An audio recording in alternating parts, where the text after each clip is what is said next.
Hello, my name's Andy Summerley from Tree Life. We're an arboricultural consultancy and we're an independent training provider. So we provide training for people at level 2, level 4 and level 6, from craft right the way through to consultancy.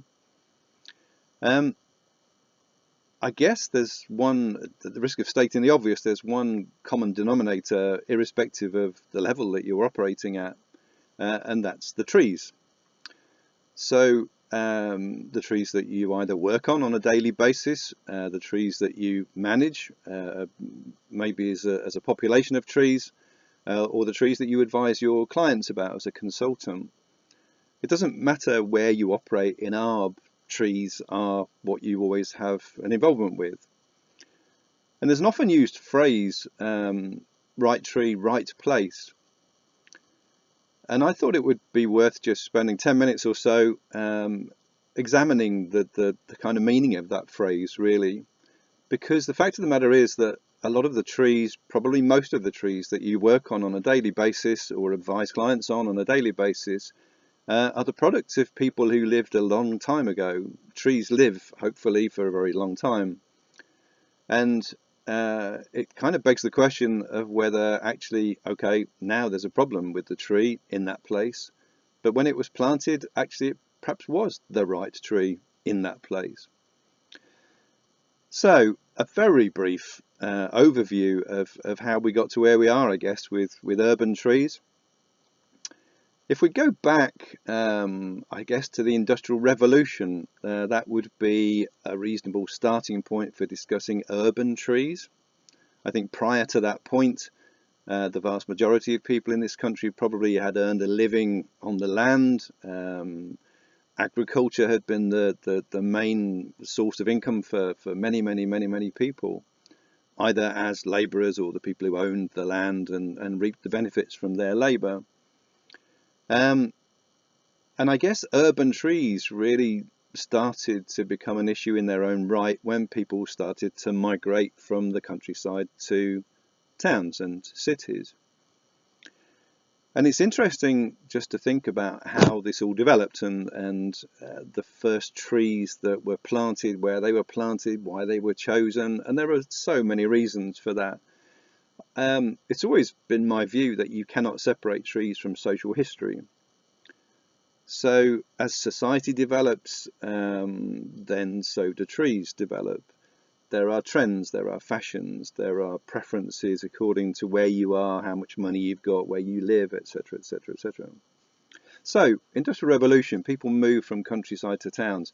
People in the countryside, I guess, tend to take trees for granted because they're surrounded by trees in hedgerows, in woodlands, spinneys, copses, that kind of thing.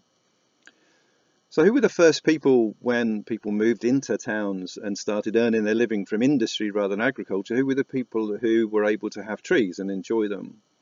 I would suggest people with a little more money. One of the things that enables you to look at a tree and think about it as something attractive, think of it as an amenity, rather than something that you could take fruit from to eat, or something that you could cut down and use the wood to make something or burn to keep warm, is disposable income. That is the key player in all of this, is disposable income. If you think about the people that had the large trees, the avenues of trees in the countryside, they were the nobility, they were people in large houses. And it's interesting that one of the first kind of transitions from countryside to town were things like avenues, which you would associate with large country houses, with people with money. And if you think about it, every town has a road or several roads, the kind of main roads that come in and out of the town that lead you to the next town. So every city's probably got a London road, every town's got Leicester Road, Lincoln Road, whatever. And if you think about that, and this is a broad generalization, I know, but if you think about what you're dealing with, it's probably quite a wide road. You've probably got quite a nice wide verge, you've got a footpath, and you've got quite a big front garden, and then you've got a large house, probably with a large back garden as well. So lots of room. So what were the trees that were first planted in these kind of areas, in the new towns, in the new industrial towns that were building up? They were trees probably that we were used to. So you will find lots of limes and lots of London planes, big trees in large spaces. The other convenient thing, of course, about both London plane and lime is that they just happen to be very pollution tolerant. And these newly developed towns with mills and factories and goodness knows what were actually highly polluted places. So it was quite fortuitous that these trees, which were grand and looked the part, were also tolerant of the terrible atmospheric conditions that they found themselves in. The other thing, of course, that happened to be quite useful is that they're both very tolerant of pruning. In fact, both can be managed quite successfully as pollards. So limes, planes, very popular Victorian tree, and even though it was almost the beginning, I suppose, in some ways of us exploring the world and exploiting what we could find in the British Empire, etc., etc., there were still these kind of two favourite trees. So where do we move to then? Bearing in mind, of course, that the people that lived on these roads, as I said, were the people with the money. So if you think about the people actually working in the factories, they lived in streets with a pavement, probably no front garden at all, and a yard in the back. So greenery, green spaces, trees were something that they didn't have a day-to-day connection with in their everyday lives. What happens if we move to the early part of the 20th century? A time of massive upheaval in the world. Obviously, the First World War from 1914 to 18 led to massive political changes and changes in society. In terms of trees, if you think about wherever you live, you may be able to associate with this, I don't know. In the 1920s and going through to the 30s, there was an awful lot of council house building. There were massive developments in council housing estates because there were lots of people coming back from the war who didn't have anywhere to live. Large families were still the norm, I suppose, as well in those days. And if you think about the council estates that were built in the 20s and 30s, what have you got? You've still got probably quite wide roads with verges and a footpath, and then you've got the typical kind of privet, Lanissa and Nitida front hedge with a substantial front garden, and then some quite big houses, again with quite big rear gardens. So you've still got room to plant big trees. So you were still looking at limes and planes, and probably acers would be another fairly popular tree of that time, because sycamore again is a fairly resilient kind of a thing, and it's still pollution tolerant, and it can be pruned fairly heavily and it will come back. And that amount of local authority housing building pretty much carried on, really. There was another war, wasn't there, 39 to 45, but all through the 20s, 30s, 40s, 50s, coming into the 60s, you've still got a lot of council house building. That was the norm for many, many, many, many decades.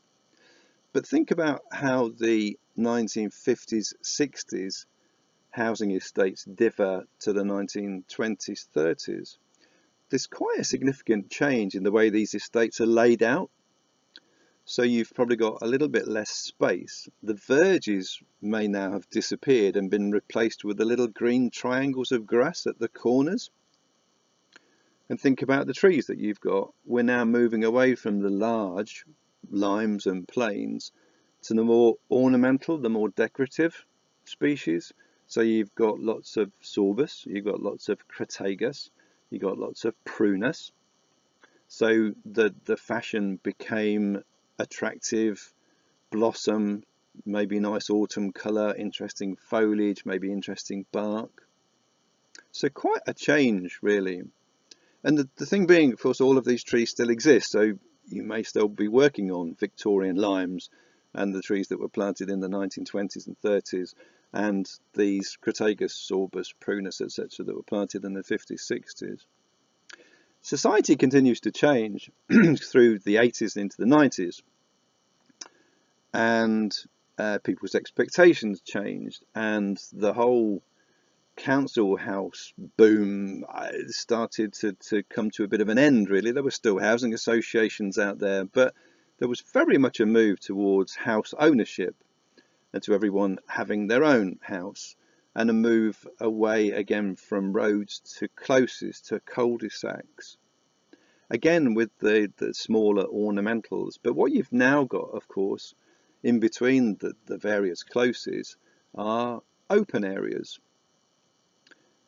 grass areas, open spaces, public open spaces, and the trend moved again towards larger trees with shrubs underplanted. So you've almost got, although it's obviously more formal, but you've almost got a change all the way back to a kind of a rural feel for trees, almost a woodland feel for trees. So people are appreciating trees, people are looking at trees in a different way as well by now, because by the 80s and through 90s, through obviously the present day, people have become more aware of the environmental values of trees, about carbon sequestration, about precipitation interception, flood mitigation, etc., etc. So, to just recap on that very brief social history of trees, quite a development in the space of, I don't know, 200-300 years, very much concentrated in the more recent 100 of those, from a very rural setting for trees through trees still planted primarily for people with money, to then other people beginning to enjoy trees, from fads, from fashions, trends changing. And obviously as trees became available from different parts of the world, then it all changed. But the point being that there are still remnants, there is still the legacy of all of these trees, which people still have to manage.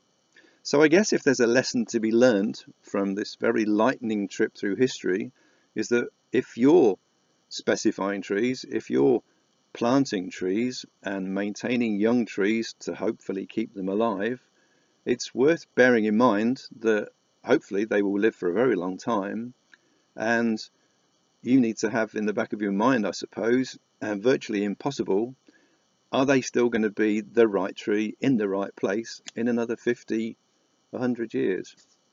Who knows? I guess it's all a bit more luck than judgment. But anyway, I hope that's been of some interest. Thank you for watching.